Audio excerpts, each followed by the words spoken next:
धुरंधर 2 मुझे पर्सनली बहुत पसंद आई है। ये बात आप मेरे रिव्यू से समझ ही गए होंगे, लेकिन एक ऑनेस्ट व्यूअर होने के नाते ये भी मानना पड़ेगा कि कोई भी फिल्म परफेक्ट नहीं होती और इस फिल्म में भी कुछ ऐसे लूपहोल्स और अनआंसर्ड क्वेश्चंस है जो थोड़ा डिसअपॉइंट करते हैं। और वीडियो शुरू करने से पहले एक क्लियर वार्निंग, ये पूरा डिस्कशन स्पॉइलर से भरा हुआ है, तो अगर आपने अभी तक फिल्म नहीं देखी है पहले जाके देख लो फिर वापस आना। सबसे पहला इशू मुझे लगा फिल्म का ओपनिंग पोर्शन से, जहां जसकीरत सिंह की पास्ट लाइफ दिखाई जाती है। कॉन्सेप्ट बहुत स्ट्रॉन्ग था, एक ऐसा लड़का जिसके फैमिली के साथ इतनी बड़ी ट्रेजेडी होती है, उसका रिवेंज और ट्रांसफॉर्मेशन नेचुरली पावरफुल फील होना चाहिए था। लेकिन प्रॉब्लम ये है कि मेकर्स ने उस इमोशनल वेट को प्रॉपरली बिल्ड ही नहीं किया। उसके फादर और बड़ी बहन की डेथ और छोटी बहन का किडनैप, ये सब इतना जल्दी और मोस्टली डायलॉग्स के थ्रू बताया गया है कि ऑडियंस को फील करने का प्रॉपर टाइम ही नहीं मिलता। अगर उनके फैमिली के साथ जसकीरत का बॉन्ड थोड़ा और डीपली एक्सप्लोर होता, थोड़े और मोमेंट्स मिलते जहां उनकी डेली लाइफ, उनका कनेक्शन दिखाया जाता, तो जब ट्रेजेडी होती तो इम्पैक्ट काफ़ी ज़्यादा स्ट्रांग होता। यहाँ पोटेंशियल था लेकिन एग्जीक्यूशन थोड़ा रश्ड लगता है। फिर आता है धुरंधर प्रोजेक्ट का ट्रेनिंग फेज, जहां अजीत सान्याल और उनकी टीम जसकीरत जैसे एजेंट्स को ट्रेन करती है।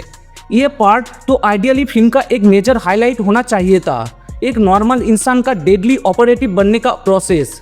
लेकिन यहाँ भी वही प्रॉब्लम रिपीट होती है, ट्रेनिंग को बस सर्विस लेवल पे टच किया गया है, डिटेल में नहीं दिखाया गया, और जो थोड़ा बहुत दिखाया गया वो भी प्रॉपरली मूवी के बीच में नहीं बल्कि एंड के बाद जाके एक्सप्लेन होता है। इससे नैरेटिव फ्लो थोड़ा वीक फील होता है क्योंकि ऑडियंस को उस ट्रांसफॉर्मेशन का जर्नी फील ही नहीं होता। अब बात करते हैं हमजा और आलम के डायनामिक की।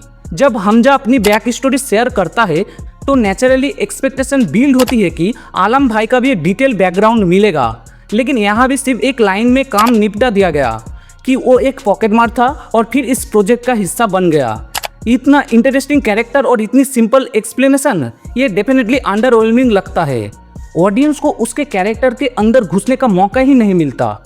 एक और मेजर मिस्ड अपॉर्चुनिटी थी हमजा के जीजाजी वाला ट्रैक। जब रिवील होता है कि उसका क्लोज रिलेटिव ही इंडिया के ड्रग स्मगलिंग नेटवर्क से कनेक्टेड है, तो वो एक स्ट्रॉन्ग इमोशनल कॉन्फ्लिक्ट क्रिएट करता है। लेकिन मूवी इस कॉन्फ्लिक्ट को डीपली एक्सप्लोर ही नहीं करती। हम ये नहीं देख पाते कि वो इस क्राइम वर्ल्ड में कैसे आया, उसके डिसीजंस क्या थे और उसके एक्शंस का उसकी फैमिली पे क्या इम्पैक्ट पड़ा, और जब उसकी डेथ होती है उसके बाद हमजा की बहन का रिस्पॉन्स क्या था, ये भी प्रॉपरली एड्रेस नहीं किया गया।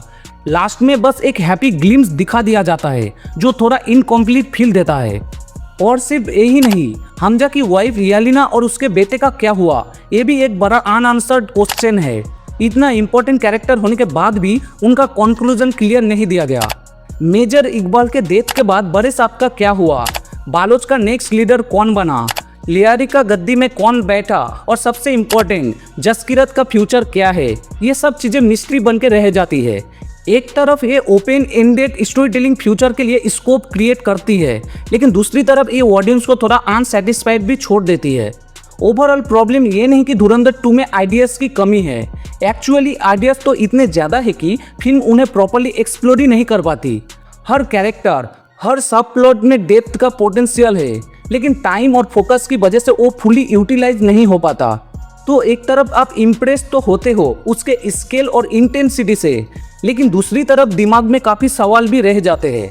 अगर आप लोगों के पास इन सब क्वेश्चंस के आंसर्स या अपनी थ्योरीज है तो कमेंट्स में ज़रूर शेयर करो, और अगर आपको ऐसे ऑनेस्ट ब्रेकडाउन्स पसंद आते हैं तो वीडियो को लाइक करो, चैनल को सब्सक्राइब करो। मिलते हैं नेक्स्ट वीडियो में, धन्यवाद।